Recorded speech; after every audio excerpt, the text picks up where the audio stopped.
এরকম হট মম মানে মা ব্যাপারটা আসছে অবভিয়াসলি মাতৃত্বটা হালকা, কিন্তু তার ও তো তোমার কি আসছে ওর থেকে যেটা আমি শিখবো সেটা হচ্ছে ব্লগিং করাতে আমি শিখবো, এবং যেটা আমার সবসময় ভালো লাগে ও কিন্তু এত ফেমাস হয়েও ও কিন্তু এমন না যে সারাক্ষণ ব্লগিং করছে, ও কিন্তু রিল্যাক্স করে, হ্যাঁ আবার দাবা খেলা দেখে, আবার ঘুরে বেড়াচ্ছে, আবার যখন ইচ্ছে ওরকম মুডি, আবার যখন ইচ্ছে হলো তখন ওকে ব্লগিং করবে। দেখো দিনে মোটামুটি কিছু কন্টেন্ট করলেই হবে, 24 ঘন্টা বেকার করার থেকে ইন্টারেস্টিং 3-5 মিনিট যদি আমি করি সেটাই এনাফ, 10 মিনিটের সেইটার জন্য তুমি কন্টেন্টে থাকবে আরো বেশি মানে গ্ল্যামারও থাকবে। আমি শিখবো, ওকে আমি বলবো যে কি করে করতে, ও আমাকে খুব ইন্সপায়ারও করে, বলে যে রিদি লোকে তোমাকে দেখতে চায়, হ্যাঁ অবভিয়াসলি এটা বললেও দেখতে চায়, এটা বলে আমায়, সেটা আমি বলেছে যে একজন সাথে একজন লোক চাই যে সবসময় ধরে দেবে, সেটার সন্ধান চলছে আমরা।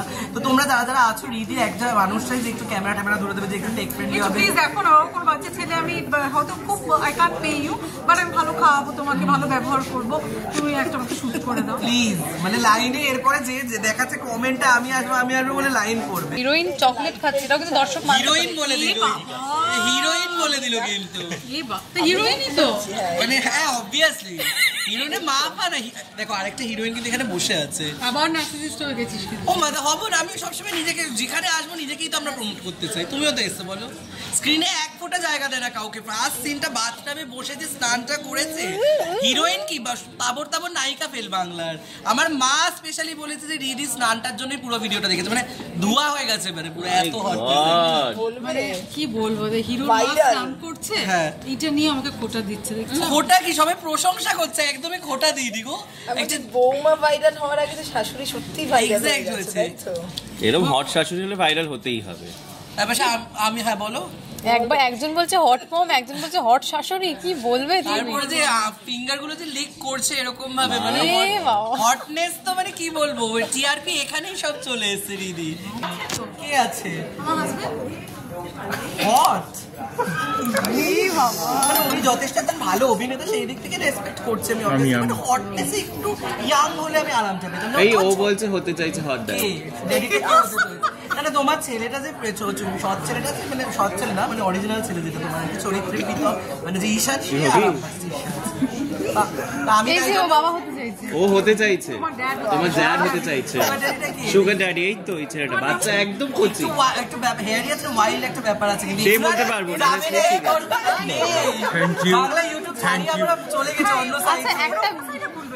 আচ্ছা একটা বিষয় কি তুমি জানো যে ও কিন্তু মাঝে মধ্যে যে মরুভূমিতে গিয়ে একজনকে নাম ডেকে ডেকে ডেকে ডেকে বলে তোমাকেই চাই, তোমাকে এই ভিডিও ব্লগগুলো কি তুমি দেখো? সবসময় দেখা হয় না, কিন্তু ওর আমি কয়েকটা তো সব মানে না চাইলেও ওকে দেখা যায়, that's the best part of it. এবং আমার মনে কি ভাই ভদ্র হয়ে গেছে, শুরু করবো চন্দ্রবিন্দু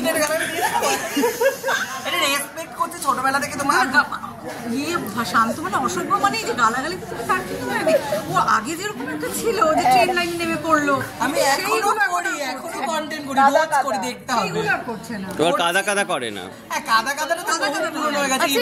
নাইটি কন্টেন্টটা কিভাবে হলো? দেখো নাইটি আমাদের একটা ইমোশন, ভালোবাসা, নাইটি ইমোশন, মানে আজকে প্রত্যেকটা বাঙালি মেয়ে হোক, বাঙালি বৌদি হোক বা বাঙালি হোক, এখানে ভিডিও তো কয়েকটা সিনে নাইটি পড়েছে আমি দেখেছিলাম, ওই যে একটা সিনে নাইটি পড়েছিল, সেই নাইটিটাকে আমি দেশ বিদেশে একটা প্রতীক ইউএসপি করে তুলতে চাইছি, যে প্রত্যেকটা বাঙালির ঘরে ঘরে নাইটিটা দেশ বিদেশে ছড়িয়ে পড়ুক।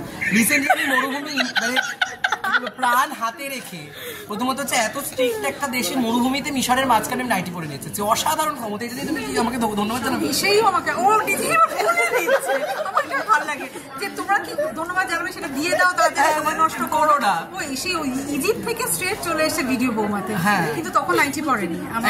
এসে আবার বলছে যে ওকে পুলিশ ধরতো, কারণ ওখানে ওকে বলেছে খুব স্ট্রিক্ট। আরে না, ওখানে যেহেতু একটু স্ট্রিক্ট মুসলিম কান্ট্রি আছে, ও সেখানে ইয়ে করেনি, ও জামা কাপড় খুলে নাইটি পরে চলে গেছে। সেটা তো আমাকে সাহসিকতার পরিচয় দেখাতে হবে না। আমি হোটেল যে বেরিয়েছি হাফ প্যান্ট পরে গো ব্যাক শুরু করে দিয়েছি অত্যাচার। তো আমি রিস্ক করে গিয়ে মরুভূমির মাঝখানে দেখছি কেউ নেই, খুলে নাইটি। দুজন মানুষ যে আছেন তারা দুজনে সাহসী, এইটা বলা যায় তোমরা দুজন যে আছো তারা দুজনেই খুব সাহসী দুজন মানুষ, সেটা জীবনের ক্ষেত্রে হোক, কাজের ক্ষেত্রে হোক, তাই না? কি বলবে সেটা দেখাবো, আবার বলবো, আমিও দেখবো, দেখবে আবার সাহসিকতাটা দেখতে হবে, সবার সুযোগ পেলেই ওরা দেখবে। হ্যাঁ এটা তো আমি একমত বিলিভ। আমাদের মনে হয় অনস্ক্রিন একটু চ্যানেলকে বলো টাইমিংটা বাড়াতে, ভীষণ আরাম পাবে লোকজন, কিন্তু একটা অডিয়েন্স বলি না হাম কারকে কারকে দেখাएंगे। তুমি শুধু একটা সিন একটা নাইটি নিয়ে আমাদের কোল্যাব করা উচিত। তুমি তুমি ভিডিও বৌমাতে দেখবে আমি বাচ্চা বেসিনটা তো দেখেছো? হ্যাঁ হ্যাঁ ওটা তো ভাইরাল বললাম তো। বলো কোনো হিরোর মাকে কি দেখেছো কোনো সিরিয়ালে স্নান করতে? একমাত্র এখানেই হয় মানে হিরোর মা স্নান করছে, দুটো ছেলে কিন্তু স্নান করে না। হ্যাঁ ছেলে আবার এত বড় ছেলে, দুটো বড় ছেলে অসুবিধা নেই।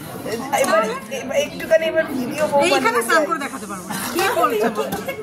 একটু ভিডিও বোমা নিয়ে বলো। ভিডিও মানে মেন যেটা আমরা এতক্ষণ তো আমরা অন্য ট্র্যাকে গিয়ে সেইখানে ও টায়ার্ড হয়ে গেছে, অসহায় হয়েছে। দেখো আমরা অফ স্ক্রিনে এত এন্টারটেইনমেন্ট করছি, অন স্ক্রিনেও সেই এন্টারটেইনমেন্টটা পাবে। রিদিকে একটু অন্যভাবে সবাই দেখতে পাবে। এতদিন টেলিভিশনে বিভিন্ন রকম চরিত্র করেছে, খুবই ইন্টারেস্টিং। স্পেশালি কন্টেন্ট ক্রিয়েটারদের নিয়ে এরকম একটা গল্প হচ্ছে, সেইখানে আমি আছি, রিদি আছে। তো সমস্ত অডিয়েন্সদের বলবো প্লিজ ভিডিও বোমা দেখো প্রত্যেক দিন আর রাত্রি 8টার সময় অনলি অন সান বাংলাতে। রিদি লাস্টে একটা ফিনিশিং দিয়ে সানডে না, সান বাংলা, সান বাংলাই বলেছি। সান বাংলায় সন্ধ্যে 8টার সময় ভিডিও বৌমা সাংঘাতিক মার কাটেরই একটা ব্যাপার হবে। হ্যাঁ। দুটো বাচ্চা ছেলে মেয়ে ব্লগিং নিয়ে কাজ করছে এবং তার সঙ্গে গাইড করবে স্যান্ডি এবং দুষ্টুমিতে আমি এবং আরো সবাই আছে। তাদের নিশ্চয়ই আপনারা দেখেছেন খেতে খেতে, এবার আমাদেরও দেখবেন। একদম